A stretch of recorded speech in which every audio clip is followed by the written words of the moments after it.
Hello everyone, today we are going to study the maxillary artery, and as you know it is one of the terminal branches of the external carotid artery. So suppose this is the external carotid artery with the termination as the superficial temporal and the maxillary artery, and this is the internal carotid artery, and here you have the common carotid artery. So common carotid, external carotid, internal carotid. From the external carotid, ascending pharyngeal, superior thyroid, lingual, facial, posterior auricular and occipital. So posterior auricular, occipital. These are the branches of the external carotid artery, and now we are going to focus on this one, the maxillary artery, one of the terminal branches of the external carotid. So where exactly is this point of bifurcation? It is behind the neck of the mandible and in most cases within the substance of the parotid gland.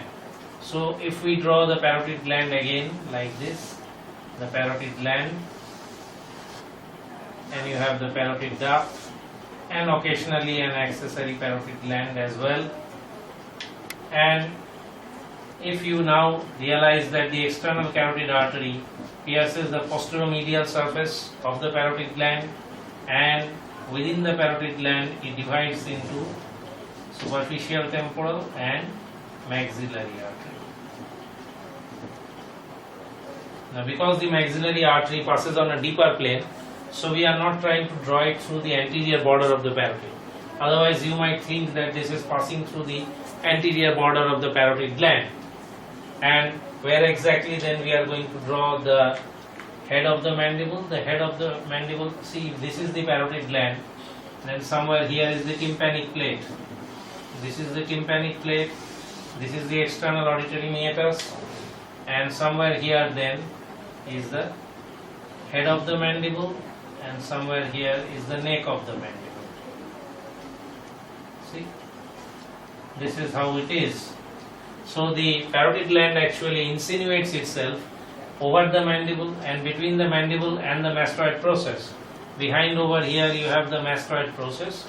So between the mandible, between the head and neck and the body of the mandible and the tympanic plate and the mastoid process, this is the gap into which the parotid gland is located, and this is the external carotid artery entering into the parotid gland and ultimately terminating into the superficial temporal and the maxillary artery.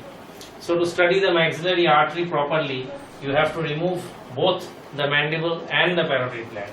So if we get rid of the parotid gland first, and if we only have the mandible, suppose you only have the head and you have the neck and the coronoid process and the condylar processes of the mandible, you have only this.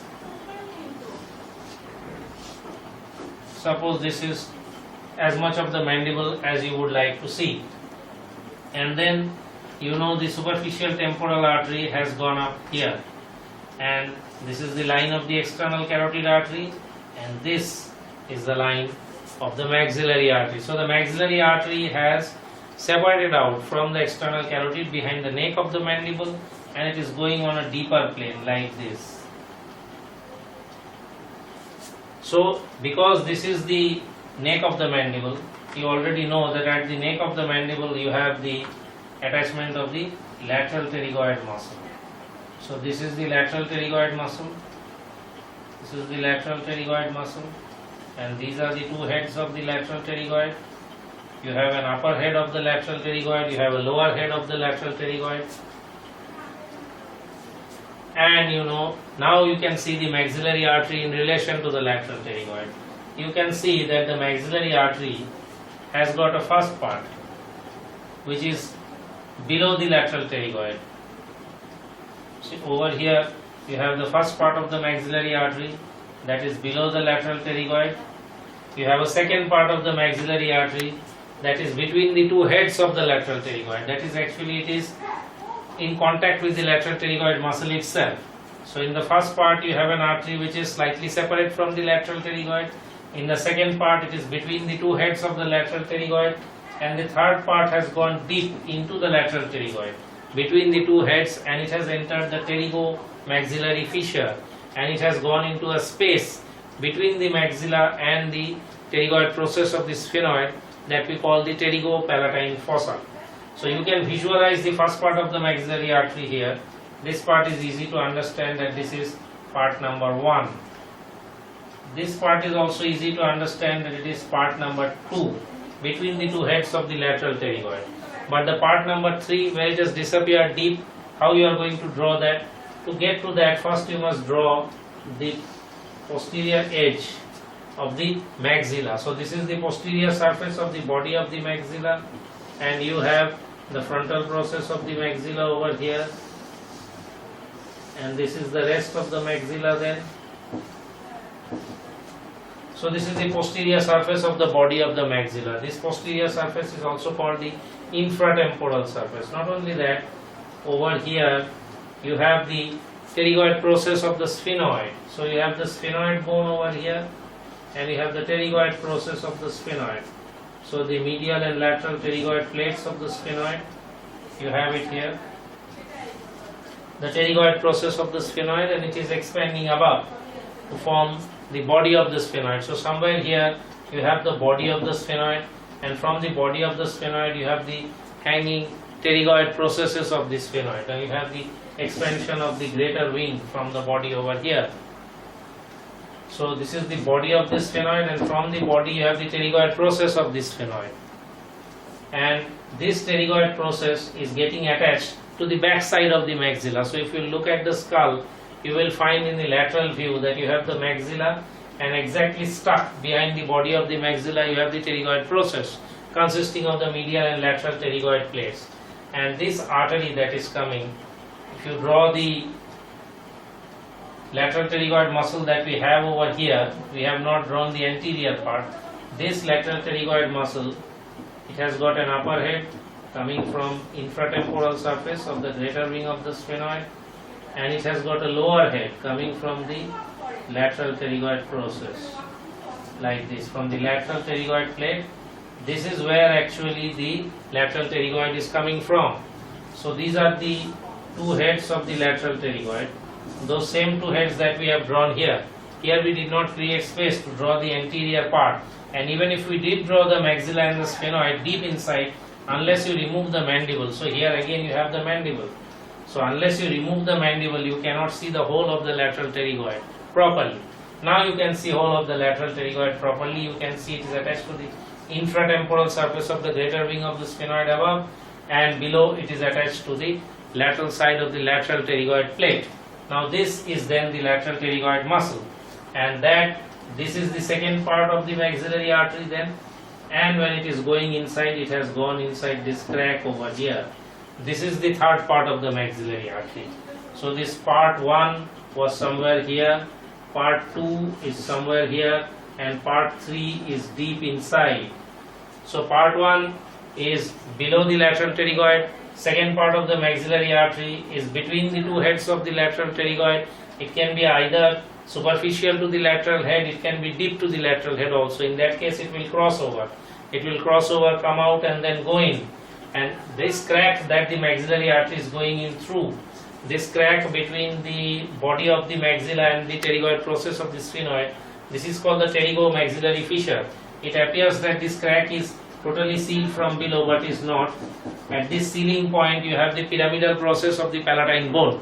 Although we are not studying the palatine bone right now, maybe it's not required also too much for the undergraduate course, but between this posterior surface of the body of the maxilla and this anterior surface of the pterygoid process, this narrow wedge over here is actually sealed by the pyramidal process of the palatine bone, and it has gone into this narrow wedge, and inside this narrow wedge between the maxilla and the pterygoid process there is a small cavity, and that cavity is called the pterygopalatine fossa. Now if we enlarge that cavity where it has gone inside, it looks somewhat like this. So the cavity is somewhat like this. So here anteriorly you have the maxilla, and posteriorly you have the pterygoid plates. So between the maxilla and the pterygoid plate, it looks somewhat like this. This is the expanded cavity, and this maxillary artery that has gone in, it makes a loop over there.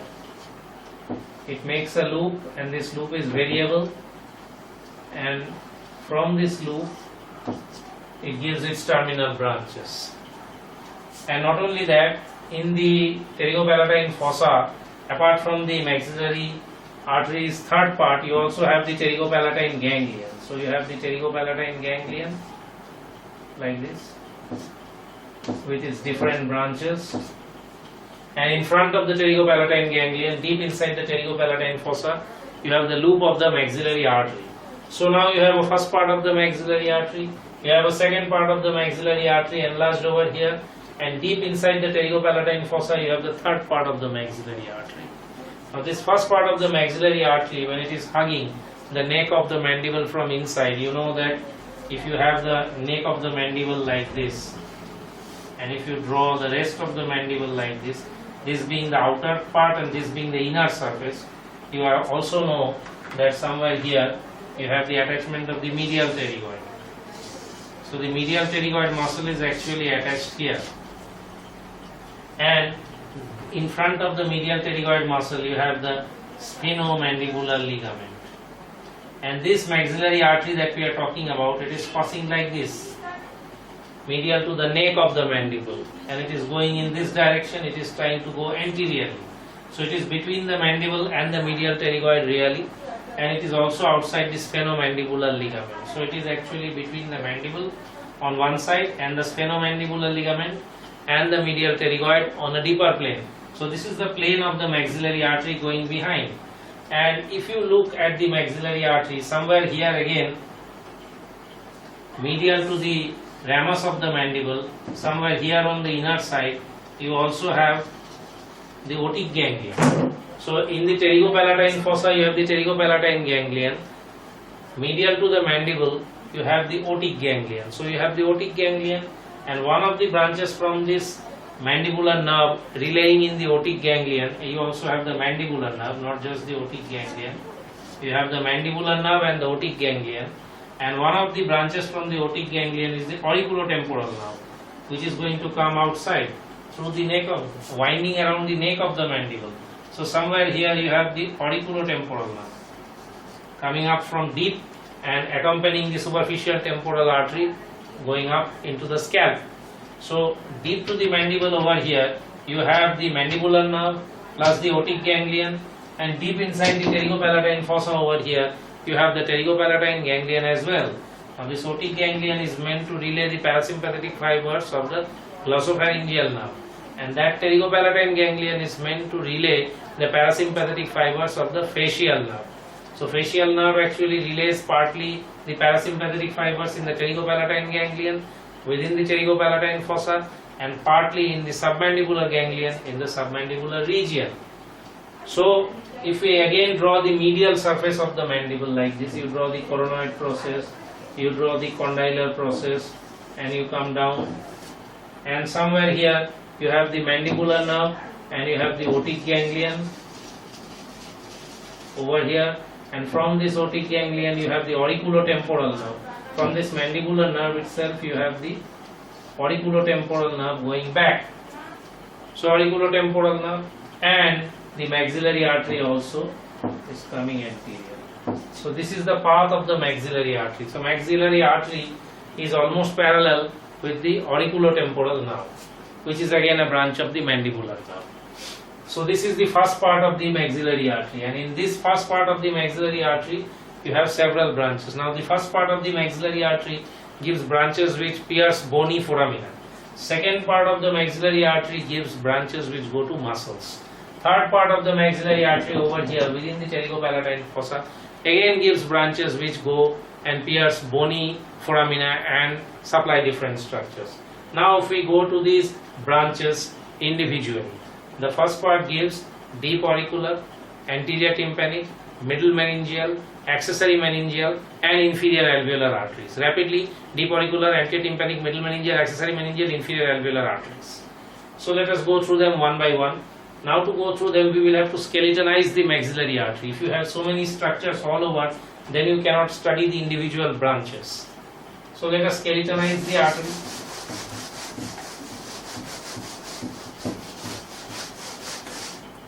So now to make it simpler, we will just draw the superficial temporal over here and the maxillary artery. First part of the maxillary artery, second part of the maxillary artery, third part of the maxillary artery. So we are saying this is part 1, this is part 2, and this is part 3. So from part 1 you have deep auricular, anterior tympanic. Now this deep auricular branch going up like this, deep auricular branch. What will happen to this deep auricular branch? It has to go to the auricle. So deep auricular branch, this is the external auditory meatus, the bony part of the external auditory meatus, and you know attached to this is also a cartilaginous part of the external auditory meatus. Let us remove this.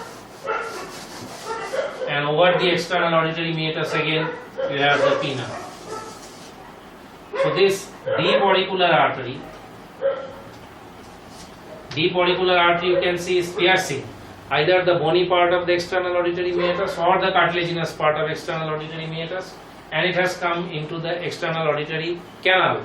And when it is in the external auditory canal, it will supply the mucosa of the external auditory canal, and it will go right up to the tympanic membrane. So it supplies the external surface or lateral surface of the tympanic membrane, it supplies the walls of the external auditory meatus, and it pierces the external auditory meatus either in the bony part or in the cartilaginous part.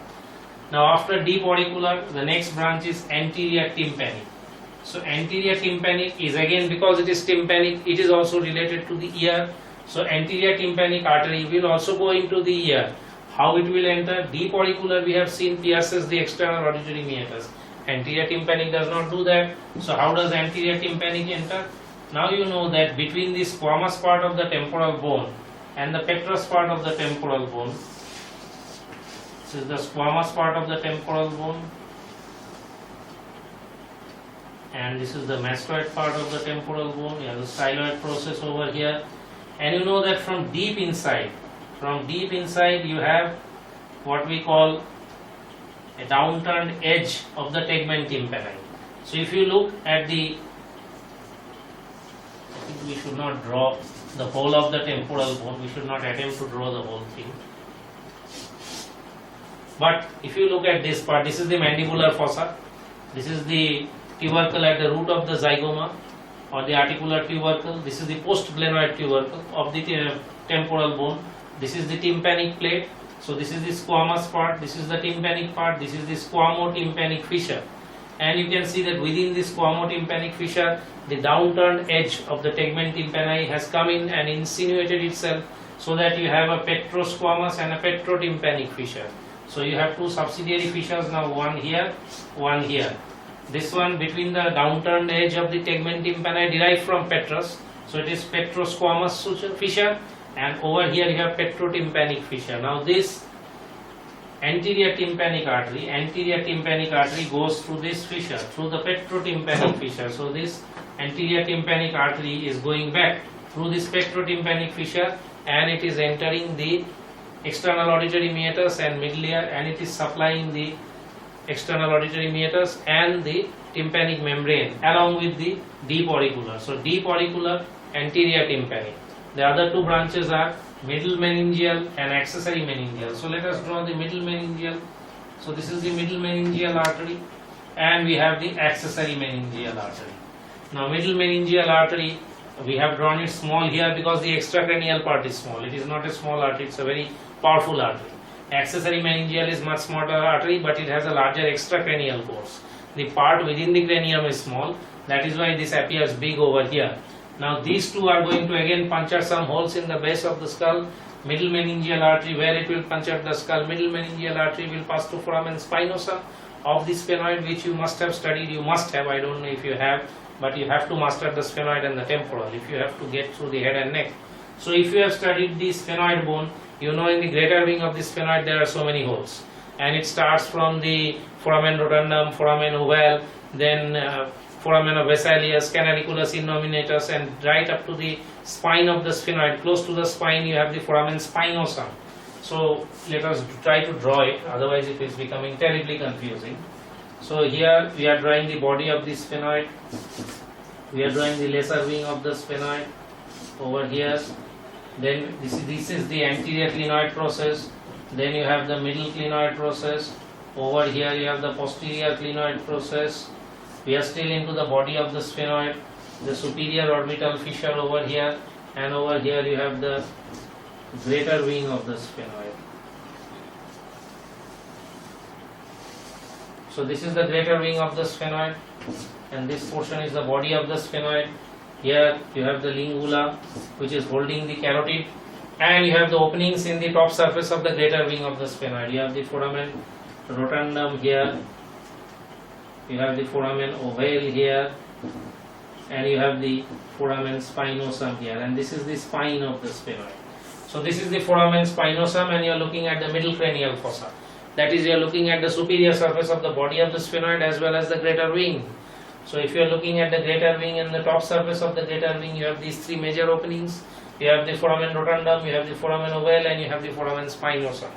And this middle meningeal artery that we have drawn over here, a short extracranial course, it is actually entering the skull like this. This then is the middle meningeal artery. Middle meningeal artery entering the skull through the foramen spinosum, and it has divided into a frontal and a parietal branch. Now these branches are actually grooving along the bone, and outside them you have the middle meningeal venous sinus. They are casting impressions, creating channels between the dura mater and the bone, and there are grooves on the bone itself. You have seen it on the specimen of the skull. Now it is going to supply the dura and the bone, that is the endosteum of the skull bones, of the partly the frontal bone, parietal bone, the squamous part of the temporal bone, and partly of the greater wing of the sphenoid. The dura adherent to these parts and the underlying bone is going to be supplied by the middle meningeal artery. It is the biggest of the meningeal arteries, and it will anastomose with other small branches going to the meninges in the anterior and the posterior cranial fossa. And you can see that this anterior branch, one of these anterior branches is traveling up along the anterior border of the parietal bone, and it is parallel to the central sulcus of the brain. Now this middle meningeal artery is going to supply meninges, no problem with that. Apart from meninges, it is going to supply a number of structures. For instance, it is going to supply the trigeminal ganglion. Just behind over here, where you have the apex of the petrous temporal, over it you have the trigeminal ganglion. So a branch from the middle meningeal is going to go into the trigeminal ganglion. Then over the petrous temporal you have a greater canal for the greater superficial petrosal nerve. So the petrosal branch of the middle meningeal artery is going to go into the canal for the greater superficial petrosal nerve, and it is going to supply the middle ear. It is going to go through the middle ear cavity. Again you have a tympanic, superior tympanic branch, which is going to go through the canal for the tensa tympani. Now if you look at the apex of the petrous temporal, and if you look at the petrous temporal in general, you have already seen that on the anterior surface of the petrous temporal you have the groove for the greater superficial petrosal nerve and the lesser superficial petrosal nerve. So the petrosal branch has gone through that groove back into the depths of the petrous temporal and into the middle ear. And so you have the petrosal branch over there, and then if you look at the apex of the petrous temporal, through the jagged apex of the petrous temporal you can see the big anterior opening of the carotid canal, and you can see the smaller openings for the auditory tubes and the canal for the tensor tympani muscle. So that canal for the tensor tympani muscle will accommodate this anterior tympanic artery, which is also a branch of the middle meningeal artery.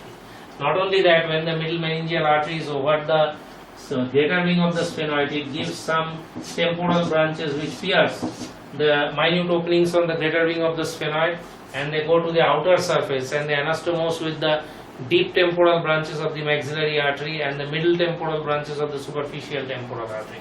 So these temporal branches are going outside from in, and they are supplying the soft tissue and muscles of the temporal region, that is of the temple.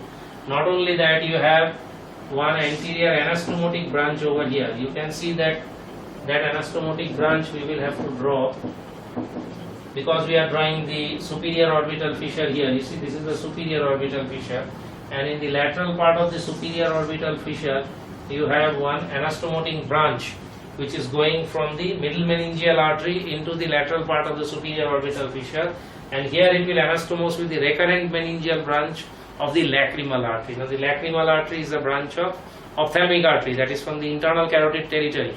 That gives a recurrent meningeal branch which will anastomose with this anastomosing branch of middle meningeal artery.